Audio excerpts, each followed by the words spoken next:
Attend, not to a tale of dragons forged in ink, but to history, that colder playwright who sets men upon the stage, then snuffs the candle out and leaves the audience staring at an empty chair. 3 scenes, 3 vanishings, and 1 question, sharp as winter. How may a human life be erased? Without a body, without a confession, without an ending? Stay, for each act will swear it holds the answer, then betray thee with a deeper question. This is not a sermon, nor a fable dressed in robes. This is true history, linked in official logs, stamped by courts, measured by miles, and witnessed by men who lived to swear it. And yet, the truth still slips through fingers like sea mist. Tonight, we chased 3 ghosts, a ship that sailed with no souls aboard, a mountain that judged 9 hikers without mercy, and a man who stole fortune from the sky, then stepped into legend and would not come back. A murder is a door slammed, but a disappearance is a door left ajar, and the mind, like a restless guard, cannot sleep. While any hinge still whispers, history knows this weakness in us, so it feeds us stories with no final page, because unfinished things are magnets to attention. Now enter the first act, and mark it well. The sea lies. Set the clock to December 1872, when empires ran on sails and courage, and the Atlantic was not a road, but a verdict. On December 4th of 5th, 1872, sailors aboard the brigantine Atlantic Ocean sighted a vessel adrift, roughly 400 miles east of the Azores, a ship that moved yet did not live. They boarded her. Her name, Mary Celeste. Her condition mocked the reason. She was seaworthy, cargo largely undisturbed, belongings mostly in place, and yet the longboat was missing. In the hold, water, yes, but not the kind that screams abandoned ship. A little over 3 feet by some reports, an amount that should not cause panic in a sound vessel. And still, no crew. Not one. No struggle written in blood. No pirates chanting victory. No corpses to accuse the sea. Only a drifting stage, with the actors gone. Tell me, what fear makes men leave shelter for open ocean, in a small boat, in a vast Atlantic, with winter near? The mind tries to stitch the wound. Some cry pirates, but where are the ransacked holds? Where the violence?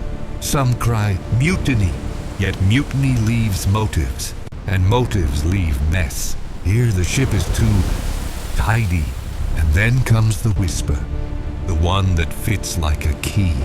Her cargo included industrial alcohol. If fumes built, if a small burst occurred, men might flee in terror, expecting the ship to blow. Launch the boat, tie a line, mean to return, and then the sea cuts the rope, or the wind drives them away, and the ship survives, while they do not. But mark this, even the best explanation is not a confession. It is only a lantern held over fog, because the final truth is still missing. Where did they go?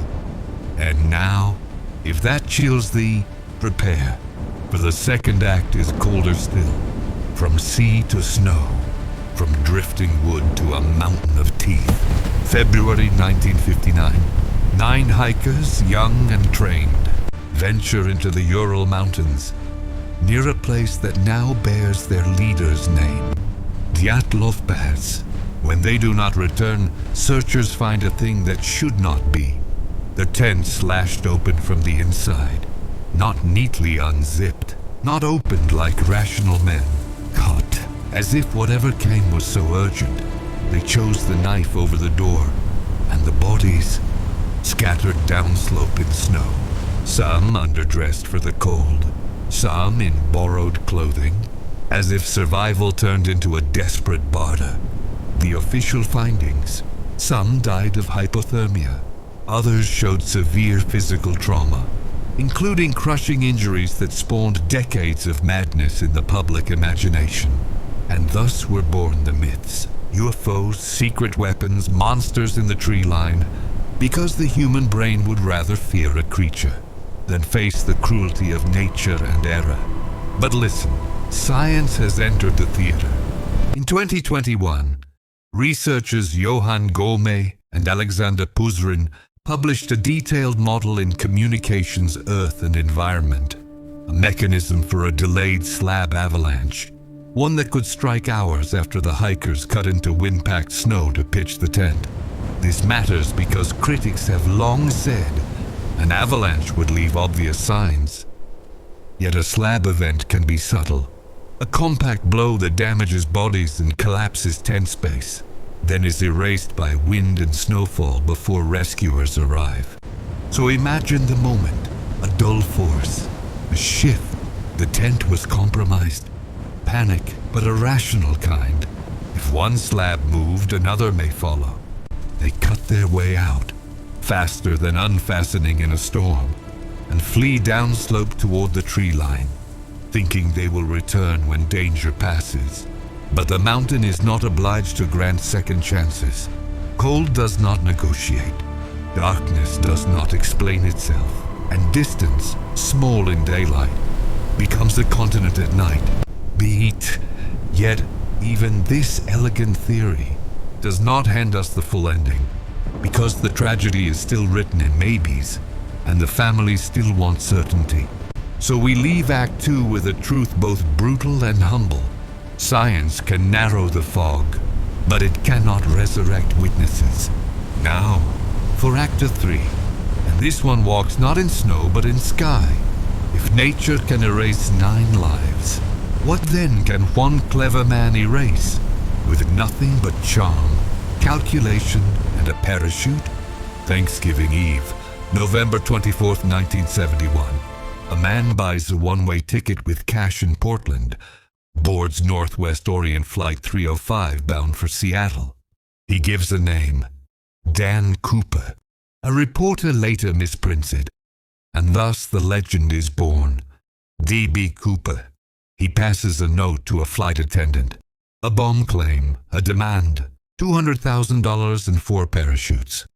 The plane lands, passengers are released, money delivered, and the man, calm as a banker, orders the crew to fly on toward Mexico City.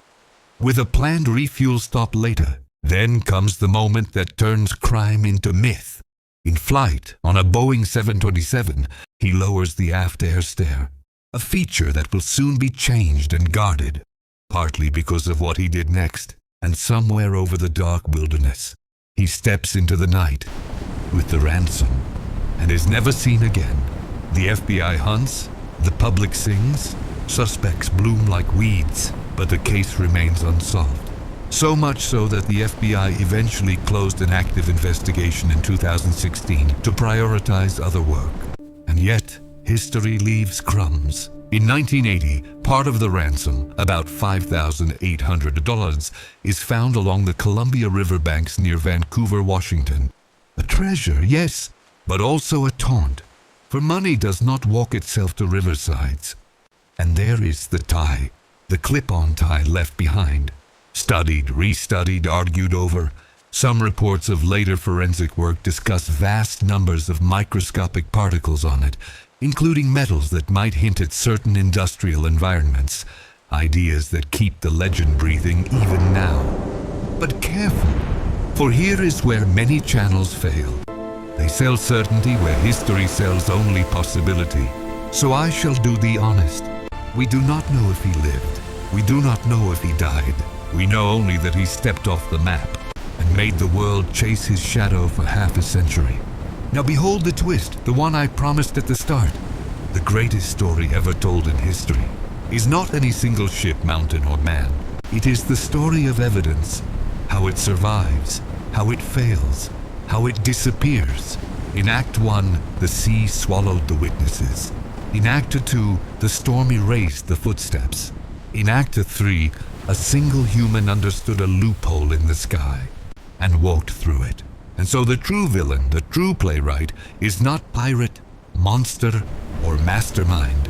It is the gap, the space between what happened and on what can be proved. That gap is where myths breed. That gap is where the internet shouts. That gap is where history becomes legend.